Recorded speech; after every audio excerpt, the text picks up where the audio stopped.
হ্যাঁ, কি ভালো আছিস না? যাইস, ভিডিও করতেছি। তো ফাইনালি দেখেন কাটাকাটি শুরু হয়ে গেছে। Hey there. Subscribe to my channel. And also press this bell icon. আসসালামু আলাইকুম দর্শক, কেমন আছেন সবাই? আশা করি অনেক অনেক ভালো আছেন। সবাইকে ঈদ মোবারক, ঈদ মোবারক, ঈদ মোবারক। তো আজকে সকালবেলা এখন বাসা থেকে বের হলাম। তো আমাদের এখানে মাঠের নামাজ হলো সকাল 9টায়, এখন বাজতেছে 6:50। আমাদের এখানে নামাজ হলো 9টায়।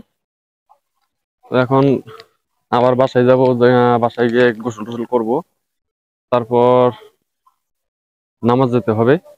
ওকে, আপনারা সবাই নামাজে যাইবেন। এই নামাজ কিন্তু মিস করা যাবে না। ছোটবেলায় যে আনন্দটা পাইতাম, এই এখন বড় হয়ে গেছে, এখন কিন্তু আসলে ওই রকম একটা ওই আনন্দ আর পাই না। তার কারণ আগে আমরা ছোট ছিলাম, আগে পোলাপানা ছিলাম, ওই আনন্দটা পাইছি। আর এখন তো আমরা বাপ হয়ে গেছি, আমাদের পোলাপান হয়েছে, এখন আমাদের পোলাপানের আনন্দ করবে, তাই না আম্মু?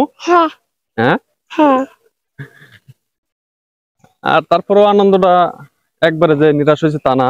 তখন যেহেতু ঢাকা থাকি, বাইরে থাকি না, সেহেতু বাইরে থেকে যখন এই যে উপলক্ষে ছুটি হয়, তখন কিন্তু অন্যরকম একটা ভিতরে একটা আনন্দ একটা আনন্দ ভোগ করি। ওকে, এখন বাসায় ঢুকবো, গোসল করব, তারপর নামাজের উদ্দেশ্যে বের হবো। আর অবশ্যই দর্শক, ঈদের আনন্দটা আসলে কে কেমন ভাবে কাটাচ্ছেন অবশ্যই কমেন্টে জানাবেন। ওকে, বিসমিল্লাহ। তো বাইরে দিকে বের হলাম, তো যাচ্ছি নামাজ পড়ার জন্যে। এতদিন বিশেষ করে করোনার পর থেকে যতগুলো ঈদের নামাজ হয়েছে, তো আমাদের যে মসজিদ আছে, মসজিদের এখানে এই নামাজটা হয়েছে। তো আসলে ঈদের নামাজটা মসজিদে পড়লে মানে কেমন যেন লাগে, আমার ভালো লাগে না খুব একটা। যার জন্য আজকে যাচ্ছে আমাদের সেই ঐতিহ্যবাহী ঈদের মাঠে। এটা সামনে মাঠ। নামাজ হলো 9টায়। দেখেন লোকজনের অবস্থা, লোকজনই নাই, একবারে ফাঁকা মাঠ। 9টায় নামাজ, আলহামদুলিল্লাহ। তো চলে এসেছি, এই হলো আমাদের মাঠ। আর এই পাশে হলো নদী। ওইদিকে যে পাড়াটা দেখা যায়, ওই দিক থেকে কিন্তু প্রচুর লোক আসে আমাদের এই মাঠে।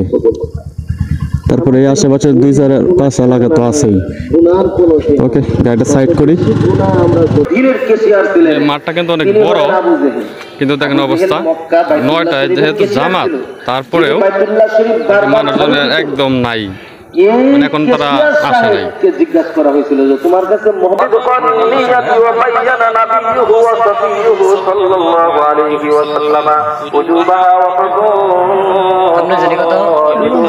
সাইন ভাই বারেন। বিসমিল্লাহ। তো নামাজ শেষ করে বাসায় যাচ্ছি। আসসালামু আলাইকুম কাকা, ভালো আছেন? আমার চিনতে পারছেন? চিনতে পারছেন? কুদ্দুস মেকারের ছেলে। হ্যাঁ, চৌরাস্তা। হ্যাঁ, আমি তো আপনারা ঠিকই চিনছি।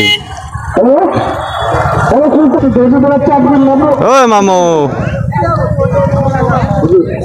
ভালো যাইন বাড়াইতে? ভালো আছো? হ্যাঁ, কি ভালো আছিস না? যাইস, ভিডিও করতেছি।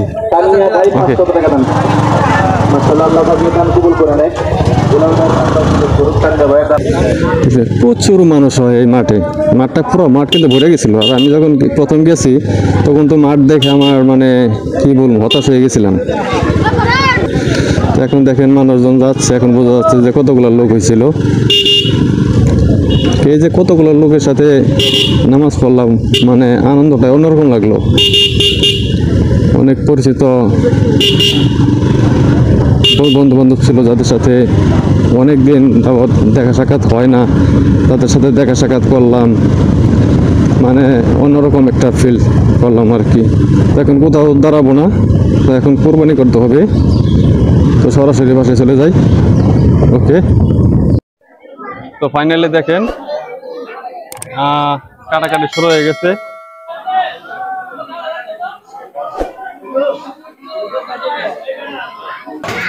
মোটামুটি গরু কাটাকাটি সব শেষ, হাড্ডি কোরবানি শেষ।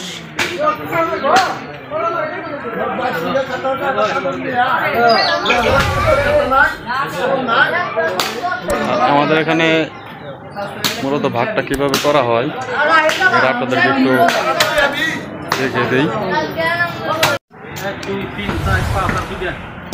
দেখেন ওই এটা মোটামুটি কাটা শেষ হয়েছে। তো ওই হাড্ডি গোস্ত সব আগে 3 ভাগে ভাগ করে, 3 ভাগে ভাগ করার পর 1 ভাগ রাখে গাওলের জন্য, যেটা আর কি ওই সমাজের লোকজনের দিবে। আর 2 ভাগ করে আবার একত্র করার পরে এটা আবার যে কটা ভাগ থাকে, মানে যে কজন ভাগে থাকে আর কি, যে কটা কোরবানি হয় ওই কটা ভাগে তারা ভাগ করে তারপর বাসায় নিয়ে যাবে। এই হলো সিস্টেম।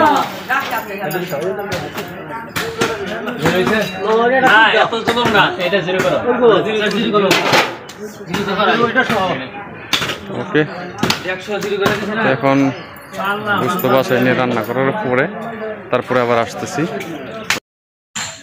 তো দর্শক, এখন কোরবানি শেষ করে গোস্ত টোস্ত কাটার পরে খাওয়া দাওয়া করে তো এখন আবার বের হচ্ছি। এখন বাজতেছে বিকেল 5টা। তো এখন যেতে হবে শ্বশুর বাড়ি, আর এটা তো প্রত্যেকে দিয়ে যেতেই হবে। এখন শ্বশুর বাড়ি না গেলে তো সমস্যা, আর শ্বশুর বাড়িতে না গেলে তো আনন্দটা বৃথা হয়ে যাবে। আর যার জন্য এখন যাবো শ্বশুর বাড়ি। তো আজকের ব্লগটি এখানে শেষ করছি, আর ঈদের পরে ব্লগ পরবর্তী ভিডিওতে দেখার আমন্ত্রণ জানিয়ে আজকের মতো এখানে ব্লগটি শেষ করছি। তার জন্য অবশ্যই আমার এই ক্ষুদ্র চ্যানেলটা অবশ্যই সবাই সাবস্ক্রাইব করে দিবেন, আর যারা ফেসবুক থেকে দেবেন তারা অবশ্যই পেজটা ফলো দিয়ে যাবেন। সবাই ভালো থাকেন, সুস্থ থাকেন। আসসালামু আলাইকুম।